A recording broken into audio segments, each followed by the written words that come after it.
Practice test. Section 1. Track 28.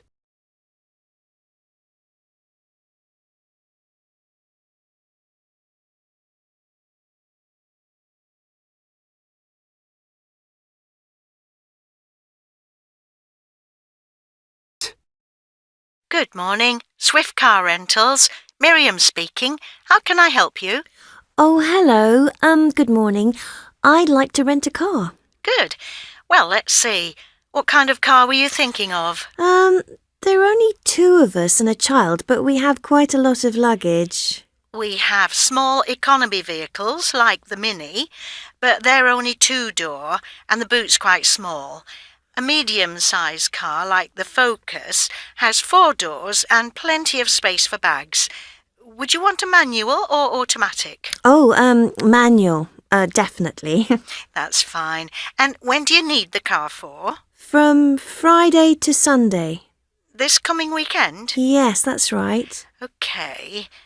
Well, we have a Focus available from Friday. Would that suit you? Yes, that sounds okay. A Focus. And how much will it cost? Well, we have an offer on at the moment. It's a 3-day rental at £24 a day. So that would be £72 for the weekend. Oh, that's good. Does it include insurance and unlimited mileage? Yes, that's all inclusive. It covers rental, insurance, unlimited mileage and a breakdown service. Right, fine. Would there be any extra cost for a child seat? No, we don't charge extra for the child seat. It'll be covered by the security deposit. Oh, how much is the deposit then? For that rental, it would be £500. We don't actually charge it, though. We just need your credit card details to cover us in case there's any damage. How many drivers would there be? 2 drivers, both over 25. That's great.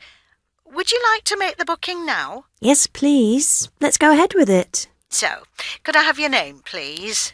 Sarah Middleton. Sorry, did you say Middleton? How do you spell that? Middleton.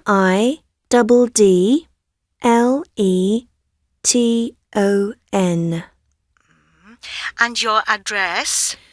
15 Drysdale Avenue. D-R-I? No, Drysdale.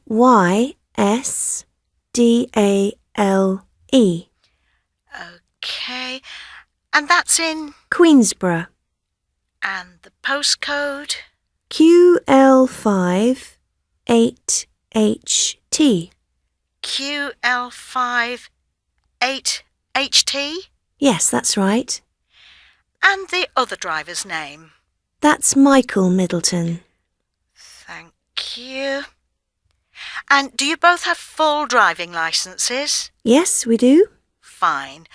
So, that's a Ford Focus, 4-door with a child seat, from Friday the 13th to Sunday the 15th of July. Good. So what time can we collect the car? It'll be available from 7 in the morning. When would you like to collect it? Well, we're planning to set off at around 9, so we could pick it up at 8. Would that be okay? Yes, no problem. That'll give us time to get the paperwork done. You need to bring both your licences and your credit card. You know where we are, don't you? Yes, Uxwater Road, is that right? That's it. Number 35, just opposite the railway station. Right. So we'll be there on Friday morning at about 8 o'clock. Oh, just one more thing. Have you got a mobile number too, in case anything goes wrong? Of course. It's 0791 357 629. Sorry, did you say 619? No, 357 629. Great. Well, we'll see you on Friday then. Yes, see you then. Thank you. Goodbye. Bye now. Practice test. Section 2. Track 29.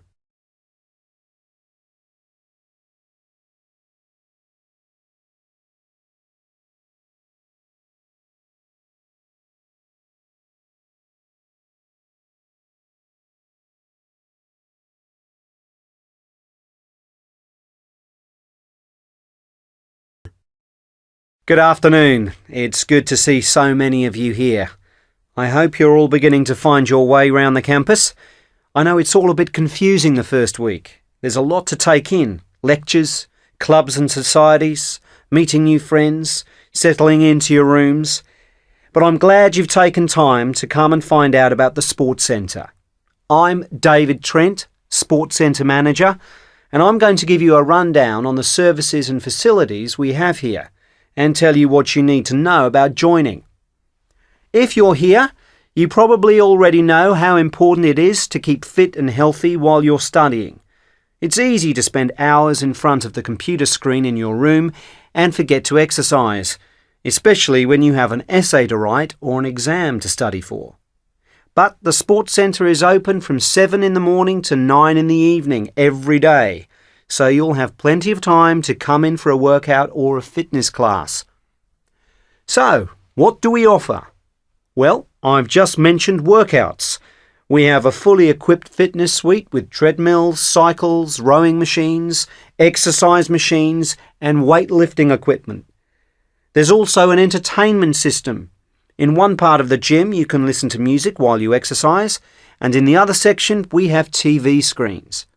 Of course, all our equipment also has headphone connections, so you can listen to your own music if you'd prefer. The gym is staffed all day and in the evening by trained instructors who can give you advice on how to use the equipment. The gym's very popular and does get a bit full at certain times of the day, but there's lots of equipment and you shouldn't have any trouble finding what you want. I've also mentioned fitness classes. We have a huge range of classes, from yoga to kickboxing. If you like the idea of dancing to get fit, we have belly dancing, salsa classes, hip-hop and street dancing. Or if you prefer gentle exercise, we have Pilates, yoga and Tai Chi. If you like a really tough workout, we have the Ab Lab for abdominals and some pretty demanding circuit training. Our instructors are all trained and qualified, and they'll make sure you get the best out of the sessions. So far, I haven't mentioned the actual sports facilities. Apart from the fitness suite, we have 2 large sports halls and 10 squash courts. We use the sports halls for badminton, netball, basketball, five-a-side football and handball, as well as for training and fitness sessions. Outside, we have tennis courts and several football pitches. So that's what we have at the moment. But we're expanding, and over the next 2 years we're building an Olympic-sized swimming pool. It should be ready before you graduate, so it's a very exciting development. Finally, how do you become a member of the Sports Centre and how much does it cost? Well, there are 2 types of membership, peak and off-peak. Peak members can use the fitness suite at any time of day, but off-peak members have limited access. And how do you join? It's very simple. Enrolment is online. You need your student number and you just fill in the form and pay with your credit card. And how much does it cost? Peak membership is £140 a year and off-peak £114.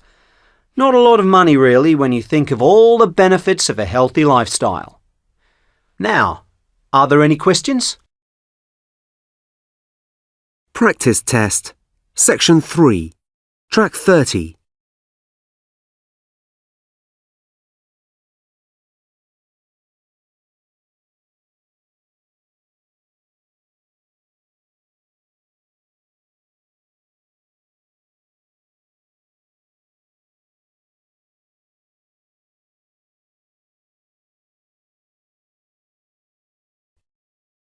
Hi Andrew, how's your law essay going? Hi Chen, how you doing? My essay, I think it's going quite well. I'm writing about the globalization of crime. It's fascinating finding out how crime has become a massive international business over the last 25 years. Oh, that does sound interesting. Is it mostly about drug smuggling then? Well, no. It's much wider than that. The interesting thing is how increased global trading has opened up borders to commerce, but at the same time, this has meant that crime has spread internationally too. Yeah, I suppose that's logical. What kinds of crime are you writing about, actually? All kinds, really. These days, organised crime has expanded way beyond drugs and money laundering. It has links with terrorism, human trafficking, cybercrime, pirates, and the production of imitation goods. Wow, that's quite a big topic. So, how are you going to structure your essay? Well, first I'm going to talk about international crime, and then explain how it has managed to expand so much. So, how has it happened then? Okay, over the years, organised crime has become very powerful economically by trading legal products illegally. That means that the products they have been trading are okay, but the way they are trading isn't. For example, they might sell arms and weapons to a group that is not legally allowed to buy them, like rebels or terrorists. The product, weapons, is perfectly legal, but the trade itself isn't. I see. So it's quite complicated. But isn't there any straightforward crime, like terrorism and piracy? Oh, yes, of course. Organised groups are behind a lot of international criminal activity. Ah, right. And which countries are involved most? That's an interesting question because the flow of illegal trade is highest into and out of the richest countries. But, on top of that, a lot of this trade is genuinely transnational. I mean, in the case of human trafficking, a victim might be taken from one country by an agent from another country and delivered to a client in a third country. So it's extremely difficult to investigate? Yes, and it's especially hard to get information about the slave trade because the victims are usually living illegally in a country and they don't want to get arrested themselves, so they don't report the criminals to the police. It's what they call a victimless crime. Did you look into any other type of crime? Oh, definitely. I was also interested in the trade in endangered species. You know, animals that are becoming extinct for various reasons. Why did you want to look at that in particular? Well, I wanted to find out if organised crime has any effect beyond the economy. And I discovered that organised groups are heavily involved in trafficking animals from Africa and Southeast Asia and responsible for the widespread poaching and killing of rare animals. So organised crime is also causing environmental harm. Oh, it looks as though you've found a really interesting topic with a lot to write about. You're probably having difficulty deciding how much detail to include and how to focus your argument. Yes, it's a bit difficult to narrow it down. I thought that once I discussed the different types of organised international crime, I'd go on to discuss the problem of how to reduce it. So, what is the solution? Well, it's obviously not at all easy. Some of the best brains in the world are working on solutions. In fact, the problem is so big that the United Nations has funded research into it. Oh, and what did they find? Well, it's a long story. But their message is that all illicit trade responds to a market demand, and that it isn't enough to simply catch criminal groups at a regional level. There is a need for international cooperation, not only in policing, but also in government policies and regulations. Sounds like a really good essay, Andrew. Let me know how it goes. Practice test. Section 4. Track 31.